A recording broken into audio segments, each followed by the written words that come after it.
और हमने यहाँ से स्क्रीन शेयरिंग करी, ओके एंड ओके। और यहाँ पे हम वाउचर मेन्यू में गए, वाउचर में पीसीबी सपोर्ट डेटा पे गए और मैंने कहा मुझे रेवेन्यू एक्सपेंडिचर का जरा सपोर्टिंग डेटा दे दो, पिछले महीने का दे दो, इस महीने का दे दो, पूरे साल का दे दो, किस प्लांट का देना है वो दे दो। एंटर किया, सिस्टम अपनी कैलकुलेशन करेगा और मेरे को मेरा आउटपुट दे देगा। ये आउटपुट उन्हीं 5 कॉलम्स में आएगा जैसे गवर्नमेंट ने मांगा है। ये आज तक की रिक्वायरमेंट नहीं थी, आज तक के लिए ये हमारे लिए एक इररिलेवेंट चीज थी, हम सभी के लिए यार क्या है। बट अब सिस्टम गवर्नमेंट ने क्योंकि लॉ बदल दिया तो ये देना पड़ेगा। तो हर खर्चा की रॉ मटेरियल भैया मैंने लेटर से 150 करोड़ का खरीदा और 150 करोड़ के अंदर से कितना रजिस्टर्ड पार्टी से है और कितना नॉट रजिस्टर्ड हमने पार्टी। लार्जली सारी चीजों को कवर करते हुए और यूजर के हाथ में कुछ कंट्रोल दिया है, उनका सीए उनके कंसल्टेंट्स जिस तरह से एडवाइस करें इस इन रिपोर्ट्स को वो उस तरह से यूज कर सकते हैं। तो यहाँ पर आपने देखा कि किस तरह से हमारा लेवल 1 रिपोर्ट आई, फिर लेवल 2 रिपोर्ट आ गई, लेवल 2 आ गई कि बिल्डिंग में विदिन क्या, मशीनरी में विदिन क्या। और इसको भी मैं अगर क्रॉस करता हूँ तो जैसे उसमें थर्ड लेवल आई थी, थर्ड लेवल आ गया कि प्लांट मशीनरी में भैया मेरे 2 वेंडर्स हैं, अभी इंजेक्शन मोल्डिंग मशीन में ये एक वेंडर है, कंप्यूटर में मेरे 3-4 ये वेंडर है। और मैं इसको जब क्रॉस करूंगा तो चौथी रिपोर्ट आएगी जो इनको वाउचर लेवल तक ले जाएगी। So this was the second part of today's session. So किस किस को अच्छा लगा और किस किस को ये फैसिलिटी चाहिए? Made it through our ERP through Finsis, which has become a very easy to use report.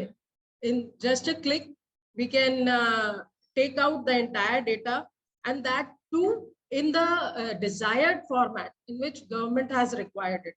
जैसा गवर्नमेंट ने डेटा हमसे मांगा है, जिस फॉर्मेट में मांगा है, हूबहू उसी फॉर्मेट में डेटा हमारे पास आएगा।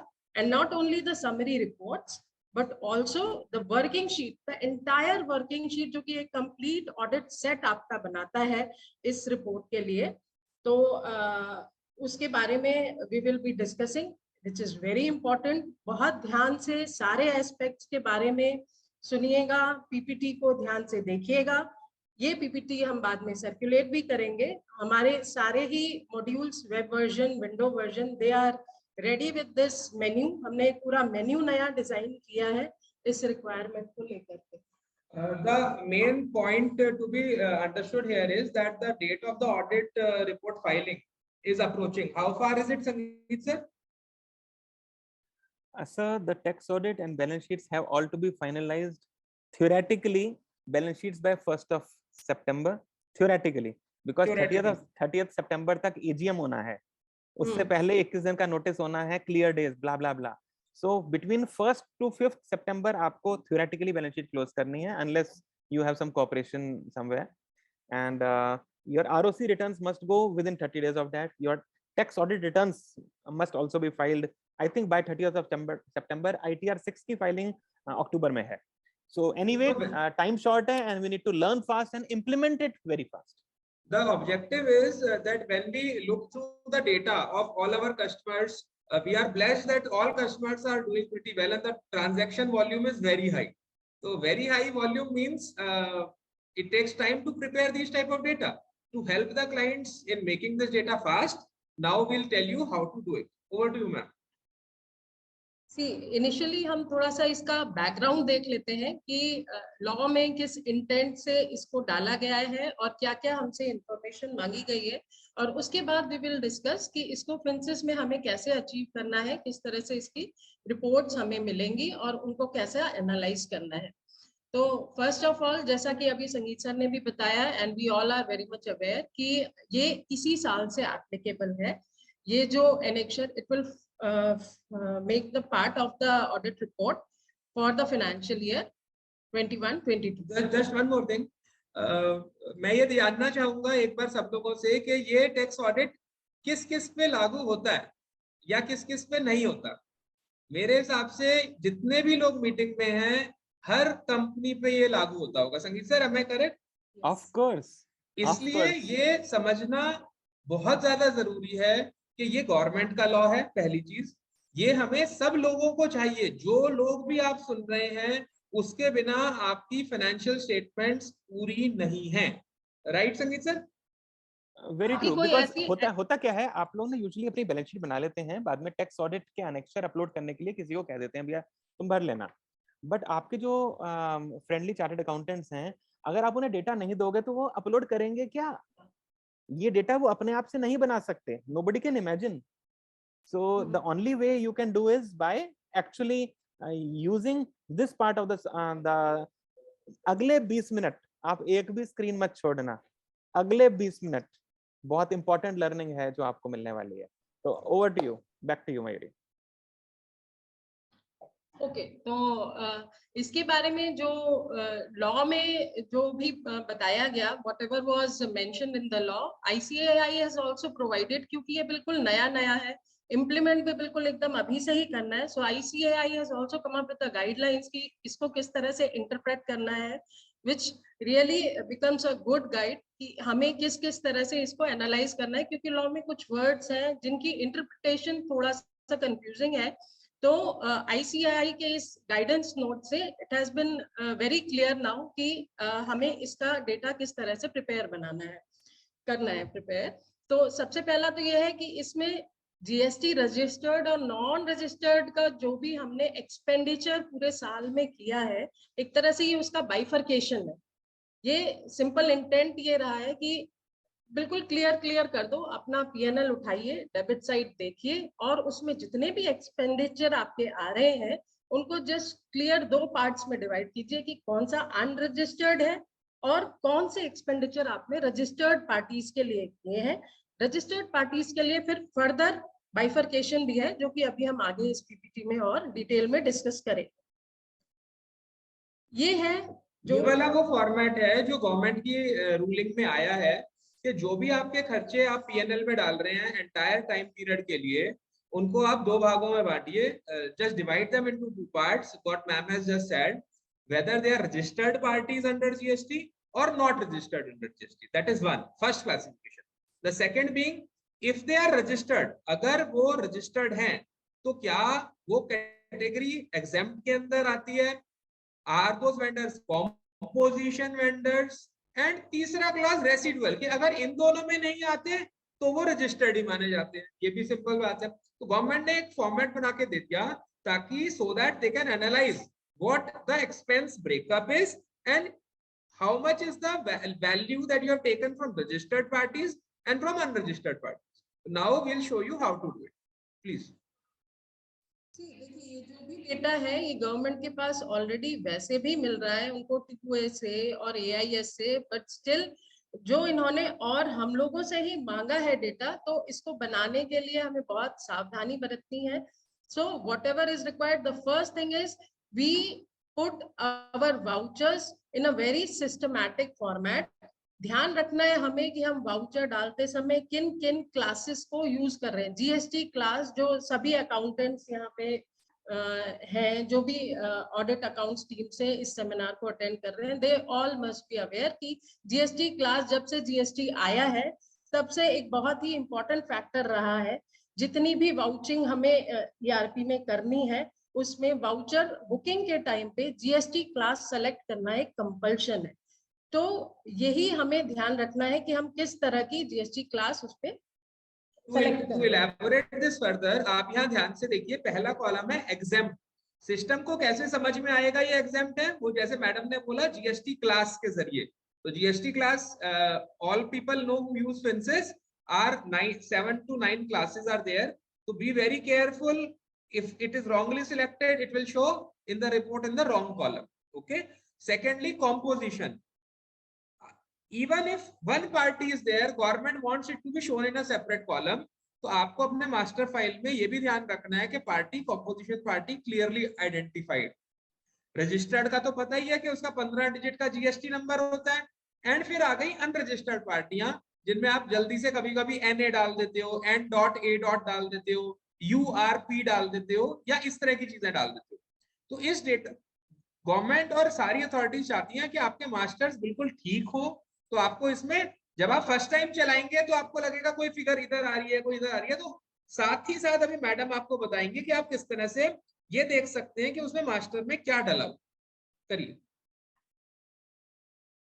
देखिए, पहले एक बारी जो भी इस रिपोर्ट के इंटेंट से, इस फॉर्मेट से गवर्नमेंट ने with the help of the audit notes that ICAI is prescribed, हम थोड़ा सा डिटेल में एक बार और देख लेते हैं कि इसका जो इंटरप्रिटेशन है वो किस तरह से किया गया है लीगली। तो जो फर्स्ट प्रैक्टिकल, ये मेरा फर्स्ट पार्ट है पीपीटी का, कि प्रैक्टिकल मेन पॉइंट्स क्या है, इसमें हम थोड़ा सा थ्योरी डिस्कस कर लेते हैं, क्योंकि ये थ्योरी ही हमारा प्रेमिस है, हमारा लॉजिक है रिपोर्ट्स को बनाने का, इसी पे आगे रिपोर्ट्स बिल्डअप की गई हैं। तो फर्स्ट थिंग इज कि यहाँ ये जो रिपोर्टिंग है, इस रिपोर्टिंग में शब्द यूज किया गया है होल एक्सपेंडिचर।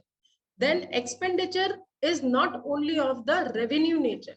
तो इसमें इसलिए इट इज वेरी क्लियर, ये आईसीएआई के गाइडेंस नोट से भी और क्लियर हो गया है कि it does not include only revenue expenditures, it includes the expenditure that are of capital nature. तो जो फिक्स एसेट की परचेजेस हैं, जो फिक्स एसेट में हमने एक्सपेंडिचर किया है, that is also required to be reported in this report. तो हमने इसी को ध्यान में रखते हुए अभी जब आगे हम और डिस्कस करते हैं, जो फिंसिस की मेन स्क्रीन बनाई गई है उसमें हमने रेवेन्यू और कैपिटल दोनों तरह का रिपोर्टिंग सेपरेट शो कर दिया है। बस आपको एक उनको कंक्लूड करके एक भी कर सकते हैं।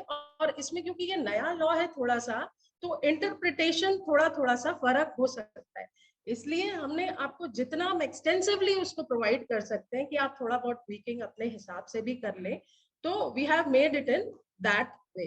प्लीज नोट, पीएनएल ही माना जाता था एक्सपेंस साइड को, but fixed asset, the cost incurred in fixed asset also has to be reported. ये आईसीएआई के गाइडेंस नोट में बिल्कुल क्लियर कह दिया गया है स्पेसिफिकली। अच्छा, दूसरा पॉइंट जो इसके साथ ही मेंशन हुआ है वो ये कि जो एक्सपेंस एक्चुअली एक्सपेंडिचर नेचर के नहीं है, जैसे डेप्रिसिएशन, बैड डेट्स है, ये सब हमें इस रिपोर्ट में इंक्लूड नहीं करना है। तो इसके लिए भी अभी आगे हम जब प्रैक्टिकल और देखेंगे तो हम डिस्कस करेंगे। हमने एक अलग से स्क्रीन बनाया है और एक कंट्रोल बनाया है कि हम कैसे एक्सक्लूड कर सकते हैं उन बैलेंस शीट के शेड्यूल्स को या उन अकाउंट्स को जिनको कि हमें इस रिपोर्ट में शो नहीं करना है, बिकॉज ऑफ दिस पॉइंट कि they are not the expenditure. PNL में आप जानते हैं there are hundreds of ledgers, so we have tried to make the life easier by excluding at the schedule level. So now the schedule also gains high importance in your setup of accounts. Like कई बार schedule लोग बनाते ही नहीं है, या बनाते हैं तो रफली बनाते हैं, लिंकिंग अप्रोप्रिएटली नहीं करते, कई बार खोलते हुए एक शेड्यूल का एक्सपेंस दूसरे में डाल दिया। If your schedules, ledgers, groups are correct, which can be done, it is not a very big task, but it has to be done carefully. Okay. So now we'll show you how, like depreciation, bad debt written off, ये सब government को उस return में नहीं चाहिए। तो पूरा का पूरा पीएनएल नहीं जाएगा, उसमें से वो सारे खाते जाएंगे जो उसमें से कुछ एक्सक्लूड होंगे, जो 3-4 बैलेंस शीट के शेड्यूल्स हैं जो कि एक्सक्लूड होंगे। जैसे डेप्रिसिएशन का शेड्यूल आपने जिस भी बैलेंस शीट शेड्यूल में लिंक कर रखा है, लेट्स से 1008 मयूरी आपकी आवाज कम हो गई है। आवाज आपकी कम हो गई थी, या इट्स ओके। हाँ, तो लेट्स से अगर हमारा डेप्रिसिएशन का कोई स्पेसिफिक सा एक शेड्यूल है, उस पूरे शेड्यूल को हम एक्सक्लूड कर देते हैं, तो उससे रिलेटेड जो भी अकाउंट्स हैं, सब ग्रुप्स हैं, वो कुछ भी इस रिपोर्ट में रिफ्लेक्ट नहीं होगा। ऐसे ही एक्सक्लूजन्स की लिस्ट में एक और कैटेगरी है जो कि गवर्नमेंट ने पर्पसफुली एक्सक्लूड की है।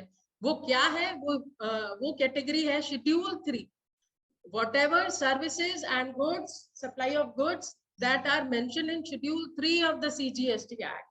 बेसिकली जहां पर एम्प्लॉय एम्प्लॉयर रिलेशनशिप को इस शेड्यूल में रखा गया है और इसको स्पेसिफिकली बताया गया है कि this does not amount to supply under the GST act. जितने भी जीएसटी एक्ट हैं सभी में इसको सप्लाई से बाहर रखा गया है। तो एक और बैलेंस शीट का हमारे पास शेड्यूल आ गया, that is wages, that is salaries, which is to be excluded for this report. तो ये सब लोग अच्छे से नोट कर लें। ये रिपोर्टें बनाने से पहले it is very much required कि हम अपने सारे शेड्यूल्स की लिंकिंग, अकाउंट्स की लिंकिंग एक बार वेरीफाई कर लें और उसके बाद किसी एक सीनियर की मदद से हम ये सारे अकाउंट्स को और शेड्यूल्स को एक्सक्लूड करें जो कि हमें इस रिपोर्ट में रिफ्लेक्ट नहीं कराने हैं। फिंसेस में इसको किस तरह किया जाए? तो ये एग्जेम्प्टेड, ये कुछ है कि एग्जेम्प्टेड, और इसके अलावा अब ये तो हो गया क्या हमें एक्सक्लूड करना है, और उसके अलावा जब हमने देखा कि इसी रिपोर्ट फॉर्मेट में रजिस्टर्ड सप्लायर्स के केस में भी उसको बाइफरकेट किया गया है 3 डिफरेंट कैटेगरीज में।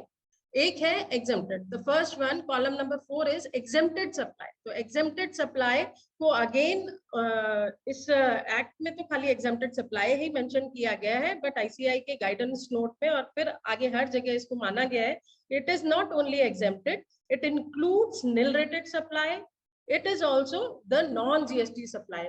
तो जो भी सारी सप्लाईज जिसमें कि हमारा टैक्स नहीं लग रहा है, ये डिटेल में आपको ये पीपीटी मिलेगी तो you can go through it. जो भी एग्जेम्पशन नोटिफिकेशन के थ्रू जिन सप्लाईज को डिफरेंट गवर्नमेंट्स ने अंडर सीजी एक्ट, सीजीएसटी या यूटीजीएसटी एक्ट्स में मेंशन किया गया है, तो उसको एक तरह से अलग हमें कैटेगराइज करना है। दूसरा, ये नॉन जीएसटी सप्लाईज भी हैं जिन्हें कि हमें अलग से एग्जेम्प्टेड सप्लाई के साथ ही एड ऑन करके दिखाना है। मयूरी, मैं ये सोच रहा था कि लोग somebody chatted with me कि भाई मैं तो आज तक सोचता था ये क्लास वाली विंडो ऐसे ही मांगते हैं फिंसेस वाले, तो अब समझ आ रहा है कि यार फिंसेस वाले 4 साल से 5 साल से ट्रेनिंग में क्यों कहते थे कि क्लास को ठीक से छांटो, कि गवर्नमेंट पीछे डेफिनेटली देखिए, गवर्नमेंट ने इनिशियली स्टार्ट किया, they also started with very lengthy reports, the example being GSTR 2, उन्होंने बहुत एक्सटेंसिव बनाया और अब उन्होंने उसे बहुत इजी कर दिया, बट वो कभी भी उस लेवल पे वापस आ सकते हैं। तो इसलिए जो भी हमने शुरू में एनविसाज किया, डिजाइन किया, that is all is very useful. अगर उनको ढंग से डेटा को मैप किया जाए तो रियली हमें जो रिपोर्ट्स मिलेंगी वो बहुत ही ज्यादा एक्यूरेसी के साथ मिलेंगी। बिल्कुल, जैसे इस वक्त स्क्रीन पे मैम दिखा रही हैं कॉम्पोजिशन वेंडर, अगर आप लोग पार्टी खोलते हुए कॉम्पोजिशन वाले वेंडर को एग्जेम्प्टेड वेंडर बना दोगे? नहीं, कंपोजिशन वाले वेंडर को लोग रजिस्टर्ड वेंडर बना देंगे। कंपोजिशन वेंडर के पास जीएसटी नंबर होता है। हाँ। अब आप अगर देखें तो जीएसटी नंबर तो है, अब अगर हमने कंपोजिशन अलग से उसको मेंशन नहीं किया है जिस फ्लैग में, there is a separate flag in the party master, कि आप मेंशन करिए क्या जीएसटी नंबर तो है, हमारे पास एक ही क्राइटेरिया है जीएसटी नंबर पकड़ने का, लेंथ 15 है, okay it is GST number. Central government का भी होता है, but that is all covered under supply. But composition का जो ट्रीटमेंट है जीएसटी में थोड़ा सा डिफरेंट है, इसलिए गवर्नमेंट उनको अलग से देखना चाहती है कि ये मेरे को तो टैक्स देते नहीं है, ऐसे हैं कितने लोग जो एक्चुअली उस चीज को जीएसटी के अंदर कंप्लाई भी कर रहे हैं, जो उन्होंने बेनिफिट्स उठा रखे हैं। तो और इसमें फिर इसी रिपोर्ट में छोटे छोटे से 3-4 चेक्स हैं जो वैसे हमने अपनी रिपोर्ट्स में सब लगा रखे हैं, but just for the information and knowledge for all who are attending, may be उन्हें ये सब पता भी होगा। जो स्क्रीन है ये बहुत जरूरी है, मैम ने बताया है। जो गवर्नमेंट ने फॉर्मेट फाइनल किया उसमें कॉलम का नाम पेमेंट रख दिया है, but as per guidance note payment in the real sense of payment नहीं, वो परचेज ही है। देखिए ये पूरा this is word to word as per ICAI guideline, जिसमें उन्होंने कहा है एक्सपेंडिचर जो है वो उस सेंस में it should harmoniously be interpreted as expenditure. लिख दिया है पेमेंट, बट इसको एक्सपेंडिचर की तरह ही हमें ट्रीट करना है। और ये इससे पहले की स्क्रीन में जो मैं दिखा रही थी कि जो हमारी टोटल सप्लाईज आ रही है टोटल कॉलम में, उसका थोड़ा सा कैलकुलेशन जो है इस तरह का जो उन्होंने मांगा हुआ है। तो अगर एक बार हम फिर से एक छोटा सा ब्रेक लेकर के अपने इस बेसिक स्क्रीन पे जाते हैं, तो जो यहाँ पर है कि column number 2 is total of 6 and 7. And what is column number 6? Column number 6 is total of 3, 4 and 5. तो बेसिकली हमने क्या किया है, हमने यहाँ से पीएनएल उठाया है, आपका पीएनएल जो इंक्लूसिव सारे अकाउंट्स और शेड्यूल्स है उनको लेकर के, और फिर उसको सबसे पहले देखा है कि कौन सी आपकी अनरजिस्टर्ड है, सबसे पहले अनरजिस्टर्ड और रजिस्टर्ड में डिवाइड किया है उन एक्सपेंडिचर्स को।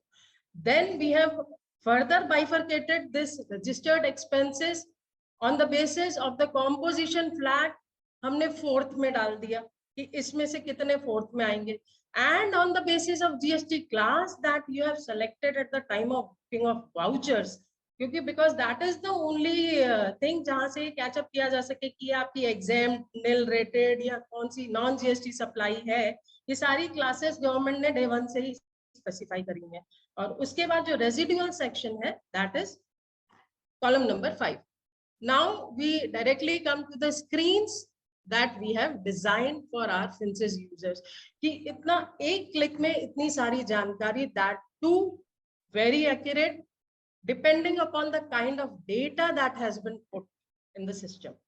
इसके लिए मैम ने और डेवलपमेंट टीम ने एक स्पेशल ऑप्शन दिया है।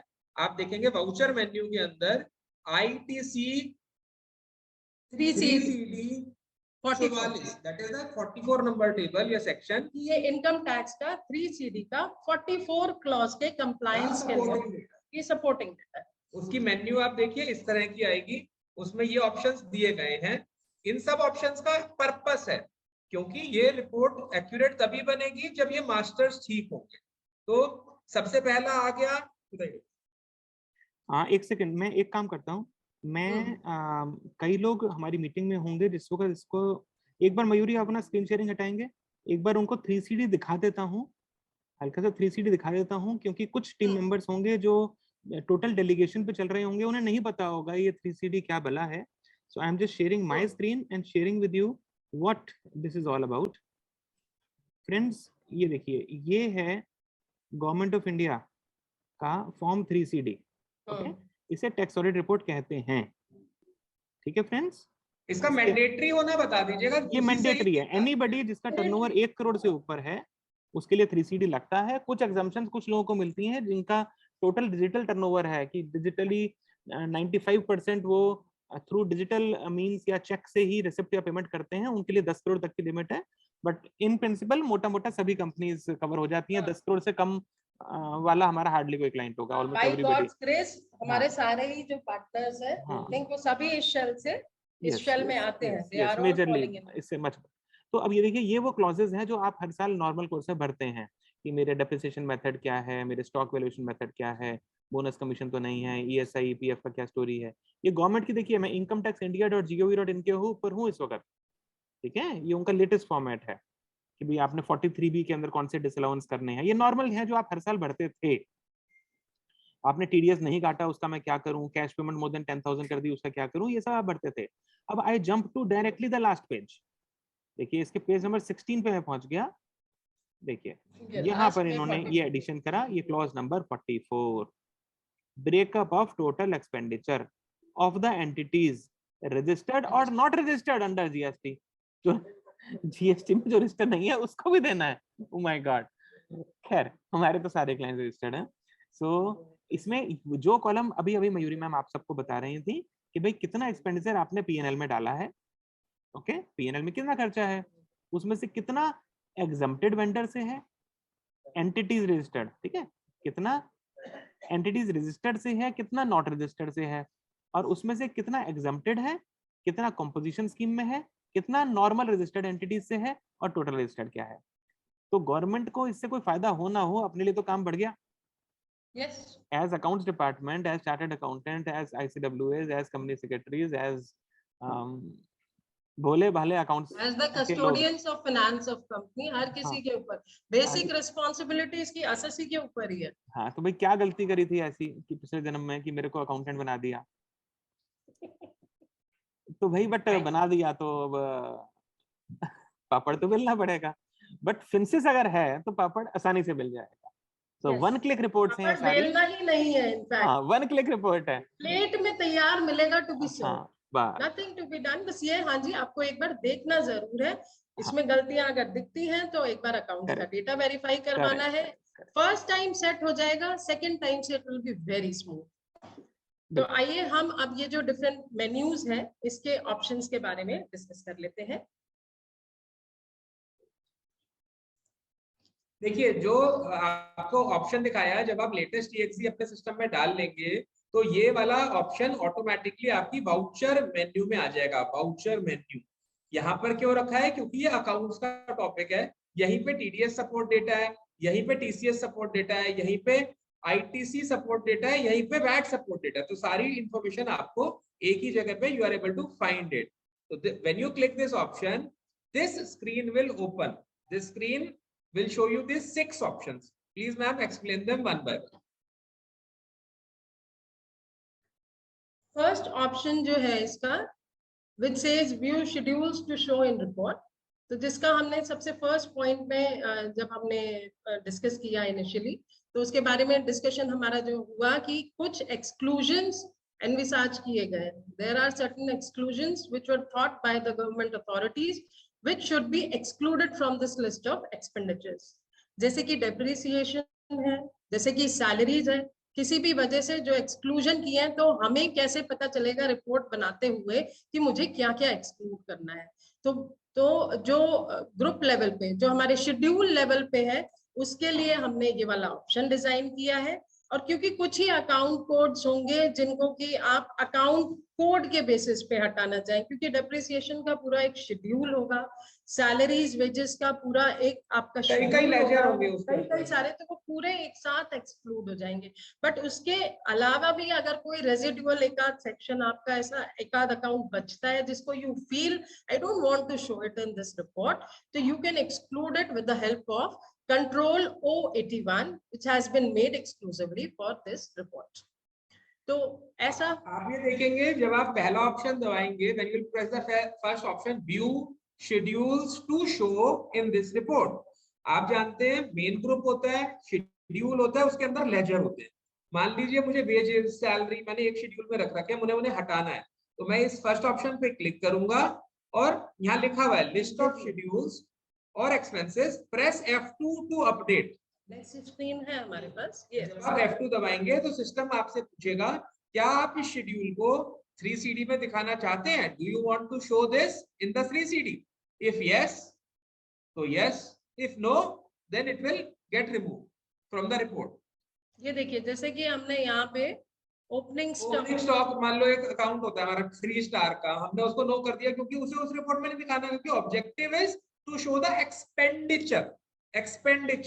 तो आप ये देख करके चलिए कि पूरा का पूरा पीएनएल उठेगा आपका. तो उस पीएनएल जो आपका फाइनल पीएनएल बनता है, उस पीएनएल में से आपको जो शेड्यूल एक्सक्लूड करना है, those are to be excluded from here. One time activity, one time setup है. नेक्स्ट ईयर आपको उसी को फॉलो करना होगा, या with the help of your accountants and GST practitioners. अगर आपको लगता है कुछ और भी फेरबदल करना है, you can do it.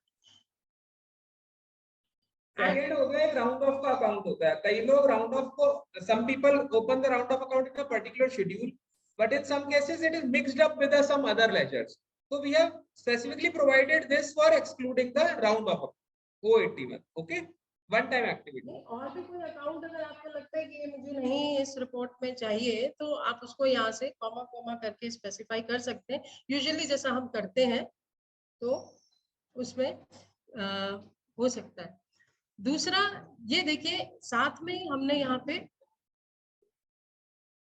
Report दिया है कि पार्टीज मार्क्ड एज कॉम्पोजिशन, ताकि यहीं की यहीं आप बहुत इजीली आइडेंटिफाई कर सकें कि कॉम्पोजिशन की कौन सी पार्टीज हैं. आपको बार बार पार्टी मेन्यू में जाना ना पड़े. एंड आई वुड एडवाइज कि इस जो रिपोर्ट को आप जब अपना डेटा फाइनल कर लें, तो एक बार just as a record you must keep this, ताकि अगर आपका 2 साल बाद 3 साल बाद कुछ अगर आपको हेल्प चाहिए, तो you can just make out. Because getting registered in GST is a dynamic thing. आज मैं रजिस्टर्ड हूँ, कल को सरेंडर कर सकती हूँ, अदर नहीं हूँ, कल रजिस्टर कर सकती हूँ. अभी ये वाले ऑप्शंस हम आपको लाइव बेसिस पे भी दिखाएंगे. एक बार आपको बैकग्राउंड दिखा रहे हैं ताकि आपको क्लियर हो जाए.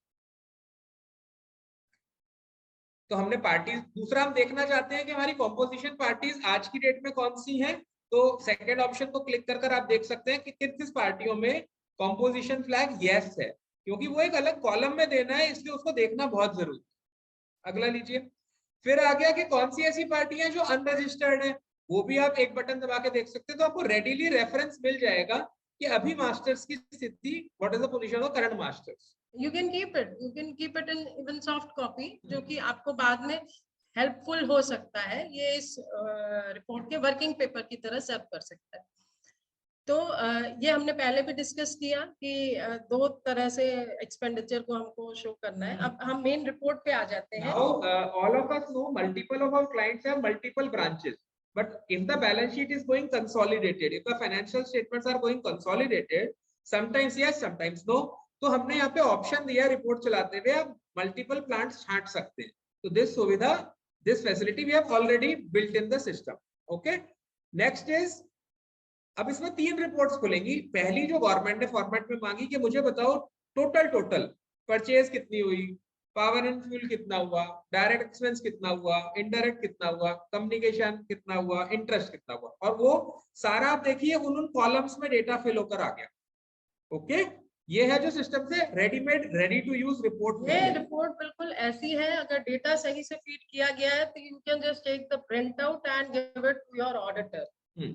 सेकंड आ गया, अब मान लीजिए somebody will say ओके इसका ब्रेकअप दिखाइए, तो नेक्स्ट रिपोर्ट जैसे ही आप निकालेंगे इसी के बाद एक के बाद एक सीक्वेंस में निकलती जाएंगी ताकि आपको बार बार बटन्स नहीं प्रेस करने पड़े. ये आ गई अब लेजर वाइज, वो थी शेड्यूल वाइज, ये आ गई लेजर वाइज, जिसमें आप देखेंगे परचेज शेड्यूल के अंदर गैस थी, आरएम था, कंज्यूमर था, पैकिंग था, प्रिंटिंग था, स्टेशनरी था. आप सारा इस तरह से देख सकते हैं. अब इसके बाद भी नेक्स्ट आ गया, अब मुझे फिर क्रॉस चेक करना है तो पार्टी वाइज भी रिपोर्ट आ जाएगी, जिसमें आप देख सकते हो कि ये इस पार्टी से हमने ये सामान खरीदा था. Sangeet sir, if your live system is ready, please show on the live also so that users can have a real feel of how this will be working. Okay? Please yes do. please, I'll do this. एक ये last Excel का जी भी please बता please दें. continue ये continue. Please बताइए. और इसका एंड में हमने डेटा डंप भी ऑटोमेटिकली सिस्टम ने बना दिया है डेटा 3CD नाम से, जिसको जो और एक्सेल में माहिर लोग होते हैं वो क्लिक करके देख सकते हैं. अल्टीमेट, ये अल्टीमेट है, क्योंकि आप देखो वाउचर से शुरू किया और इतनी बड़ी समरी तक पहुंच गए. तो हमने समरी से शुरू किया, आपको नेक्स्ट लेवल उसको शेड्यूल वाइज दे दिया, नेक्स्ट लेवल पार्टी वाइज दे दिया, और उसके बाद उस पार्टी का भी वाउचर वाइज दे दिया. That data can be very very big, तो इसलिए हमने उसको एक एक्सेल डंप की तौर पे आपको दिया. प्रिंट नहीं किया जाएगा तो हमने उसको डंप में दे दिया कि आप उसको फिर भी वेरीफाई करना चाहें, फिल्टर विल्टर लगा You के have आप to कर keep सकते it as a audit paper. हैं. Audit paper also, yes. So sir, over to you. Please show on live. And stop sharing my screen. yes please, thank you. Friends, जो अभी development team ने, Puneet sir ने, Mayuri ma'am ने आपको दिखाया, वही मैं अब आपको थोड़ा सा एक बार क्विकली करके दिखाता हूँ. आपका, हमारी जो पीछे मेहनत होती है उसका बेसिक आइडिया क्या होता है, आपका काम आसान होता है. यहाँ पे आप देख रहे होंगे, ये मेरा नॉर्मल स्क्रीन है. Noise is coming at all. ये नॉर्मल फिंसिस का स्क्रीन है. इस Yeah. नॉर्मल फिंसिस के स्क्रीन के अंदर आई हैव दिस, जहाँ पे आपके नॉर्मल वाउचर डलते हैं. देखिए, quick voucher, audit voucher, audit voucher approval system ना. वहीं पर यहाँ पे आ गया हमारा 3CD क्लॉज 44 का सपोर्ट डेटा. इसे आपने क्लिक किया. सो बताओ कौन से शेड्यूल दिखाने हैं, कौन सी पार्टीज कंपोजिशन वाली हैं, कौन सी में जीएसटी नंबर नहीं है. तो सपोज आपने कहा कौन से में जीएसटी नंबर नहीं है, मेरे को दिखाओ, मेरी तो सारी पार्टियां जीएसटी में रजिस्टर्ड होती हैं. तो सिस्टम ने कहा सर आपकी ये पार्टीज जीएसटी में रजिस्टर्ड नहीं है. तो भाई देख लो कि क्या इनमें से कोई गड़बड़ तो नहीं है. हो सकता है ये टैंकर वाला जो हो, ये तो यार मुझे पता है जीएसटी में रजिस्टर्ड है. Getting my point. तो क्या जीएसटी नंबर डला हुआ है वो यहाँ दिख रहा है. इसी तरह कंपोजिशन वेंडर, गलतियां यही मिलनी है. सपोज आपने कहा ये मैराथन इलेक्ट्रिक, यार मैराथन इलेक्ट्रिक इतनी बड़ी कंपनी कोई कंपोजिशन वाली वेंडर है, तो कभी किसी ने बनाते हुए गड़बड़ कर दी होगी. आप समझ रहे हैं मेरी बात. तो ये इसीलिए मयूरी मैम ने बोला सेल्फ ऑडिट जरूरी है. अगर सेल्फ ऑडिट नहीं करोगे तो garbage in is garbage out, garbage in is garbage out की को. तो आपको अपना सेल्फ ऑडिट करना होगा. अब आ जाते हैं भैया, मिलेगा क्या. This is the reports. जैसे सबसे पहले हमने कहा मुझे 3CD की समरी रिपोर्ट दिखाओ. क्लिक किया, पीरियड बताओ. मैंने कहा मुझे तो इस महीने की देखनी है. मैं इवन इस महीने की रिपोर्ट निकाल सकता हूँ. सॉफ्टवेयर तो बन गया. अब तो पिछले साल का आपको डेटा अपने सीए साहब को देना है. ये वाला आप खुद भी हर महीने निकालते रहो, देखते रहो कि प्रॉब्लम है, सॉल्व करते रहो. मैंने क्लिक किया, ये देखिए सिस्टम बोलता है बताओ किस प्लांट का चाहिए. मैंने 1 प्लांट, 2 प्लांट, 4 प्लांट जो छांटते हैं छांटे, ओके कर दिया.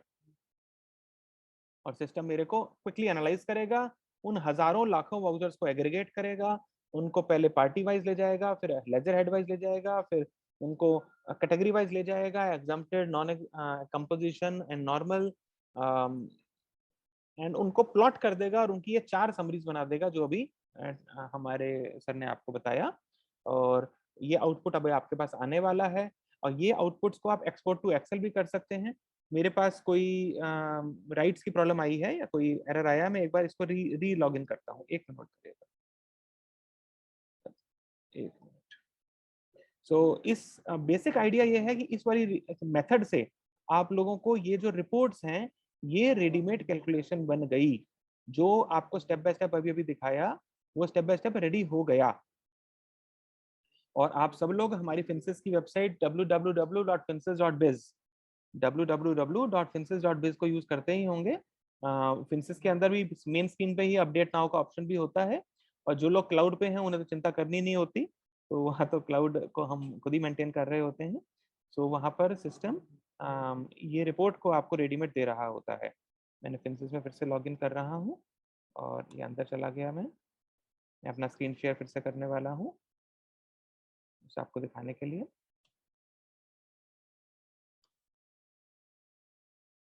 और हमने यहाँ से स्क्रीन शेयरिंग करी, ओके एंड ओके। और यहाँ पे हम वाउचर मेन्यू में गए, वाउचर में सीसीडी सपोर्ट डेटा पे गए और मैंने कहा मुझे रेवेन्यू एक्सपेंडिचर का जरा सपोर्टिंग डेटा दे दो, पिछले महीने का दे दो, इस महीने का दे दो, पूरे साल का दे दो, किस प्लांट का देना है वो दे दो। एंटर किया, सिस्टम अपनी कैलकुलेशन करेगा और मेरे को मेरा आउटपुट दे देगा। ये आउटपुट उन्हीं 5 कॉलम्स में आएगा जैसे गवर्नमेंट ने मांगा है। ये आज तक की रिक्वायरमेंट नहीं थी, आज तक के लिए ये हमारे लिए एक इररिलेवेंट चीज थी, हम सभी के लिए यार क्या है, बट अब सिस्टम गवर्नमेंट ने क्योंकि लॉ बदल दिया तो ये देना पड़ेगा। तो हर खर्चा की रॉ मटेरियल भैया मैंने लेटर से 150 करोड़ का खरीदा और 150 करोड़ के अंदर से कितना रजिस्टर्ड पार्टी से है और कितना नॉट रजिस्टर्ड पार्टी से है। तो गवर्नमेंट कहेगी भैया तुम नॉन रजिस्टर्ड पार्टी से देखो 10 लाख का माल खरीदे हैं, इसकी डिटेल दिखाओ। ओके, ये परचेज कंज्यूमेबल्स हैं, परचेज कंज्यूमेबल सारा रजिस्टर्ड से है। अच्छा, पावर एंड फ्यूल सारा नॉट रजिस्टर्ड से है। ओके, तो क्या वो नॉट रजिस्टर्ड होना चाहिए या एग्जम्प्ट होना चाहिए, ये आप अपने सीए से पूछें, ये आप अपने सीए से पूछें। Processing charges and job work कि भाई उसमें मेरा जो खर्चा है 197 का रजिस्टर्ड से है और 50,000 का नॉट रजिस्टर्ड से है। ओके सर, अब मैंने इसको क्लोज किया। जब मैं इसको क्लोज करूंगा तो मेरी सेकंड रिपोर्ट आएगी जो मेरे हर एक्सपेंस के मास्टर ग्रुप को, शेड्यूल को सब ग्रुप्स में डिवाइड कर रही है कि भाई मटेरियल परचेज में आपने ये ग्रुप्स ले रखे हैं। तो सपोज आपने पेट्रोल एंड डीजल को भी इसमें डाल रखा है तो गलत डाल रखा है, उसे ठीक कर लो भाई। तो ये आपके खर्चे हैं, तो ये खर्चे ये अकाउंट नेम इस अकाउंट ग्रुप में जा रहे हैं और इसका ये मेरा ग्रुपिंग पैटर्न आ रहा है। ये डेटा क्रिएट हो गया। अप टू इवन देखिए बैंक चार्जेस तक पहुंच गए हम, अप टू बैंक चार्जेस तक पहुंच गए, बैंक इंटरेस्ट तक पहुंच गए। तो कौन सा खर्चा, प्रिंटिंग स्टेशनरी किससे ले रहे हो, कितना एग्जम्प्टेड से ले रहे हो और कितना रजिस्टर्ड से ले रहे हो, गवर्नमेंट को सब पता चलता जा रहा है। एटलीस्ट गवर्नमेंट की रिक्वायरमेंट है। ये रिक्वायरमेंट गवर्नमेंट ना बनाती तो बड़ा अच्छा था, मतलब ऑब्वियसली मैं तो यही कहूंगा यार क्यों मुसीबत लेते हो, क्यों काम बढ़ाते हो मेरा। बट फिलहाल जब तक मैं लॉ नहीं बदल सकता तब तक मुझे लॉ फॉलो करना पड़ेगा। अब विद इन रॉ मटेरियल बताओ कौन सी पार्टी है। पहली रिपोर्ट थी जिसने बताया परचेज, फिर बताया परचेज रॉ मटेरियल और परचेज बीओपी, फिर परचेज रॉ मटेरियल में कौन सी पार्टीज है और उनका अमाउंट बताओ, और उन अमाउंट पार्टीज का मैंने कितनी कितनी buying registered, not registered, exempted और कंपोजिशन में आ रही है। इस रिपोर्ट में एक और बहुत ही ब्यूटीफुल चीज है जिसमें कि हमने यहाँ पे ना पार्टीज के आगे उनका जीएसटी नंबर और कॉम्पोजिशन फ्लैग भी दे रखा है, so you can verify it from here also कि जी सही से प्लेसिंग हो रही है कि नहीं हो रही है डेटा की। तो अगर आपको कहीं भी लगे कि डेटा मेरा यार गलत नहीं डला है या मेरे मास्टर फाइल मेरे लोगों ने गलत बना रखी है, तो उन मास्टर फाइल्स को के ऊपर आप काम कर सकते हो, करना चाहिए। पहले एक बार यहाँ प्रिंट से भी आउट ले देख उससे करके आप एक्शन ले। अपने मास्टर फाइल्स को रेफर कर जी सकते हैं कि ये ठीक से नहीं आ रहा डेटा, इसका मतलब मास्टर्स में कुछ प्रॉब्लम। जी, तो जहाँ पे आपको लगे यार ये पार्टी तो रजिस्टर्ड है, ये अनरजिस्टर्ड में क्यों आ रही है, ये पार्टी तो ऐसी है वैसी है, ऐसा नहीं होना चाहिए वैसा नहीं होना चाहिए, तो उन चीजों को आप स्टडी करें और एक्शन लें। लिमिटेड टाइम हम सबके पास है ना, आप सबके पास भी लिमिटेड टाइम है। तो क्योंकि ये एक नया प्रोसेस है, इस प्रोसेस के लिए मेहनत तो फटाफट करनी पड़ेगी। और जब इसे फाइनली क्लोज करेंगे तो इसकी चौथी रिपोर्ट निकलेगी, और वो चौथी रिपोर्ट देखिए आपके सी की विंडोज सी के फिन ईआरपी में डेटा 3CD करके सेव हो गई। तो उसमें अगर 1 लाख वाउचर है तो 1 लाख वाउचर पहुंच जाएंगे साथ साथ, 1 लाख वाउचर साथ साथ पहुंच गए विद द प्रॉपर समरी, जिस प्रॉपर समरी के ऊपर आप काम कर सकते हैं। और इसी तरह second option capital second goods option था का, कैपिटल जो गुड का। आपने कैपिटल हो श्रेणी सकता में है खरीदा तो उसमें आ जाएगा। आपके ऑडिटर्स लॉजिकली तो सी इंस्टीट्यूट की गाइडलाइन को फॉलो करेंगे। सी इंस्टीट्यूट ने कहा है भैया मेरे लिए ऑल एक्सपेंडिचर इज एक्सपेंडिचर, चाहे वो कैपिटल हो चाहे रेवेन्यू। बट हो सकता है कोई कई लोगों का ये भी इंटरप्रिटेशन है सर पीएनएल से ही तो मैच करना है, पीएनएल से मैच करना है, पीएनएल में कैपिटल थोड़ी ना आता है। तो ये मैं आप लोगों पे छोड़ता हूँ, आपका थॉट है। तो तो बहरहाल इसीलिए हमने ये हमने दोनों का रिपोर्ट्स में डेटा दे दिया। बाइफरकेट करके बनाई है, इकट्ठा नहीं बनाई है। जिनको जैसा एडवाइस हो, because this is a very new section, interpretations will follow definitely. कहीं कहीं कुछ म्यूट पॉइंट्स भी हैं इसमें जिसपे कि थॉट है, फूड सबके पास है फॉर थिंकिंग कि हाँ जी ये कुछ चीजें हैं जो इसमें बहुत क्लियर नहीं की है गवर्नमेंट ने, बट फिर भी हमने लार्जली सारी चीजों को कवर करते हुए और यूजर के हाथ में कुछ कंट्रोल दिया है, उनका सीए उनके कंसल्टेंट्स जिस तरह से एडवाइस करें इस इन रिपोर्ट्स को वो उस तरह से यूज कर सकते हैं। तो यहाँ पर आपने देखा कि किस तरह से हमारा लेवल 1 रिपोर्ट आई, फिर लेवल 2 रिपोर्ट आ गई, लेवल 2 आ गई कि बिल्डिंग में विदिन क्या, मशीनरी में विदिन क्या। और इसको भी मैं अगर क्रॉस करता हूँ तो जैसे उसमें थर्ड लेवल आई थी, थर्ड लेवल आ गया कि प्लांट मशीनरी में भैया मेरे 2 वेंडर्स हैं, अभी इंजेक्शन मोल्डिंग मशीन में ये एक वेंडर है, कंप्यूटर में मेरे 3-4 ये वेंडर है, और मैं इसको जब क्रॉस करूंगा तो चौथी रिपोर्ट आएगी जो इनको वाउचर लेवल तक ले जाएगी। So this was the second part of today's session. So किस किस को अच्छा लगा और किस किस को ये फैसिलिटी चाहिए, वो अब चैट बॉक्स में हमारा उत्साहवर्धन करने के लिए कुछ कह सकते हैं। आप लोग जब हमें थैंक यू बोलते हो हमें बहुत अच्छा लगता है।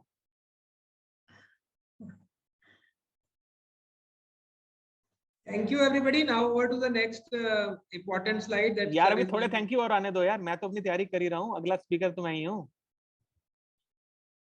थोड़े से थैंक यू आ जाएगी ना, थोड़ा टमी फुल हो जाती है, खुश हो जाता है, दिल खुश हो जाता है यार, मेहनत कर रहे हैं तो थोड़े थोड़े थैंक यू तो मिलने चाहिए। So Thanks is required for motivating us. जब भी लॉ के कोई नए चेंजेस आते हैं तो we are very proud that हम लोग कोशिश अपनी तरफ से पूरी करते हैं कि मैक्सिमम स्पीड से आपको ये दे सकें, और नाइसली फॉर्मेटेड रिपोर्ट जब निकल के आती है आप लोग देखेंगे, अप्रिशिएट करेंगे, तो इट रियली फील्स गुड। आपके सीए भी कहेंगे कि यार तुम्हारे पास ये रिपोर्ट कहाँ से बन गई, मेरे तो बाकी किसी क्लाइंट ने तो अभी तक दी नहीं। तो वैसे direct report आप कहना I sir don't think CA साहब आप कभी है पहले ही। मेरे यहाँ आ जाओ, मेरे यहाँ कर लो, फिर बाकियों को सिखा देना। ठीक है, तो it is such a good thing. और ये पूरे जो अभी तक की सेशन हुआ है इसका मैं वीडियो रिकॉर्डिंग हमने कर लिया है, और इस वीडियो रिकॉर्डिंग को हम वेरी सून यूट्यूब के ऊपर